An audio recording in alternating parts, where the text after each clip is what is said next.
திரைப்படங்கள் வந்து 2 திரைப்படங்கள் இருக்குது. ஒன்று வந்து கமர்ஷியலாக, இப்போ நான் அப்படி தான் நான் படம் இது மாதிரி படங்கள் நான் வந்து பார்த்ததோடு சரி. ஏன்னா எங்கள் இன்ஸ்டியூட்டில் முதல்ல போகும்போது இந்த படங்கள் தான், உலக படங்கள் தான் எங்களுக்கு முதல்ல காமிப்பாங்க. இதுதான் திரைப்படங்கள் அப்படின்னு காமிப்பாங்க.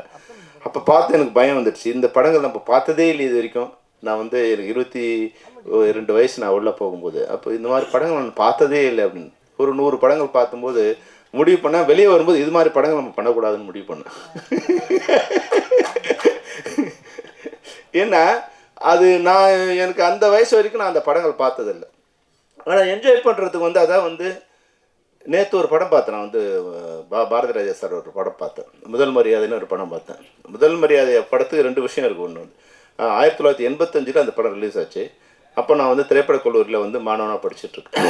அப்போ Manivannan sir assistant director sir வந்து, அப்போ அவர் எடிட்டர் கந்தசாமிங்கிறவர்கிட்ட நான் உதவியாளராக ஒர்க் பண்ணிட்டுருக்கேன். படிச்சுட்டு இருக்கும்போது அவர் மணிவண்ணன் சார்கிட்ட என்னை வந்து ரெக்கமெண்ட் பண்ணி சேர்த்து விட்டார். அப்போது யார் நீ என்னன்னா, நம்ம திரைப்பட கல்லூரி படிச்சுருக்கேன். அப்படியா, சரி பார்க்கலான்னாரு. ஒரு 2 மாதம் கழிச்சு சொன்னார், சரி ஒரு நாள் நம்ம படத்துக்கு போகலான்னு என்னை கூப்பிட்டு போனார். 1985 அது ஜூன் நினைக்கிறேன், ஜூன் மாதம் மே ஜூனில் நினைக்கிறேன். அப்போ கூப்பிட்டு போகும்போது பார்த்தா முதல் மரியாதை திரைப்படம் பார்த்துட்டு நான் வந்து வடபழனியில் இறங்கணும். அங்கேருந்து நான் வந்து எங்கள் வீட்டுக்கு போகிறது வடபழனியில் இறங்கணும். குட்லக் தேட்டரில் படம் பார்த்து ஏற்றி வந்துட்டு இருந்தார். வரும்போது படம் எப்படிலாம் இருக்குன்னு கேட்டு இருந்தார். படம் நல்லா இருக்குன்னு சொன்னோடனே அம்பேத்கர் சரியான படம் கார் வந்துட்டு இருந்து கார் நிறுத்திட்டார். இது படம் நல்லா இருக்கா அப்படின்னாரு. ஆமாம் சார், படம் ரொம்ப நல்லா இருக்கு சார். யோ கார் விட்டாருங்க ஏன்னாரு. நீங்களாம் எப்படியா டைரக்டர் ஆகணும், இதெல்லாம் ஒரு படம், இந்த படம் நல்லா இருக்கும் வேறு சொல்கிறாரு. எப்படி இல்லை சார் நல்லா இருக்குன்னு சொன்னேன். இந்த படம்லாம் ஒரே போர் அடிக்குது, கிழவன் காதில் யாரையா பார்க்குறது இதெல்லாம் அப்படின்னாரு. இல்லை சார் படம் நல்லா இருக்கும். அப்படியா, ஒன்று பொண்ணு படம் ரிலீஸ் ஆகட்டும், படம் ஒன்றா நீ எங்கிட்ட ஓடலன்னா அப்படியே போயிடு அப்படின்ட்டார்.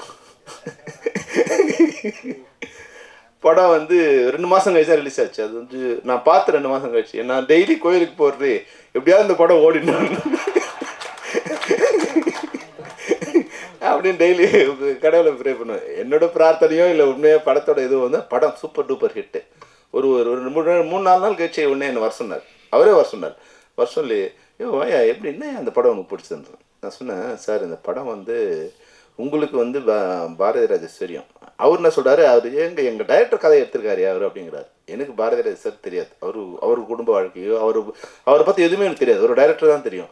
ஆனால் நான் படம் பார்க்கும்போது எனக்கு வந்து அது அப்படியே வந்து என்னை மிஸ்மரைஸ் பண்ணிடுச்சு, உள்ளத்தை உருக்குது சார் அந்த படம்.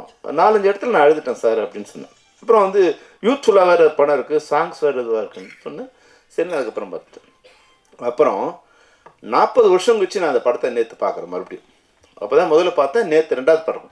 நாங்கள் ஒரு 1000 ஸ்டூடெண்ட்ஸ் அதில் வந்து எல்லாமே வந்து விஸ்காம் படிக்கிற ஸ்டூடெண்ட்ஸு, எல்லாம் 18-19 வயசு. நான் எப்படி ரசித்தனோ அதே மாதிரி நேற்று பசங்க ரசிக்கிறாங்க. அந்த பூங்காத்துன்னு படம் ஆரம்பித்த உடனே ஒரே விசில். நான் பார்த்தேன், என்னடா பசங்களாம் மாறிட்டாங்க, இப்போ சினிமா வேறு சினிமாவாக இருக்குங்கிறாங்களேன்னா, நான் ரசித்த அதே இடத்துல பசங்களோட கரகோஷம் அப்படி இருக்குது. அப்போ வந்து திரைப்படங்கள் வந்து நம்ம நினைக்கிற மாதிரி வந்து இங்கே வந்து வேற ஒரு கலர் இருக்குது. இது படம் எப்படி ஆச்சு, பேன் இண்டியா அது மாதிரி ஆயிடுச்சு, இது மாதிரி ஆயிடுச்சு. அது மாதிரி எதுவுமே இல்லை. எமோஷ்னலுங்கிறது வந்து அன்னைக்கும் அப்படி தான் இருந்தது, இன்றைக்கும் அப்படி தான் இருக்குது.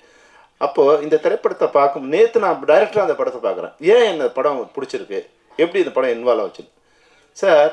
அந்த படத்தில் வந்து அதுக்கப்புறம் வந்து அந்த படத்தை சம்மந்தப்பட்ட எல்லாரும் எனக்கு நெருங்கிய நண்பர்கள்.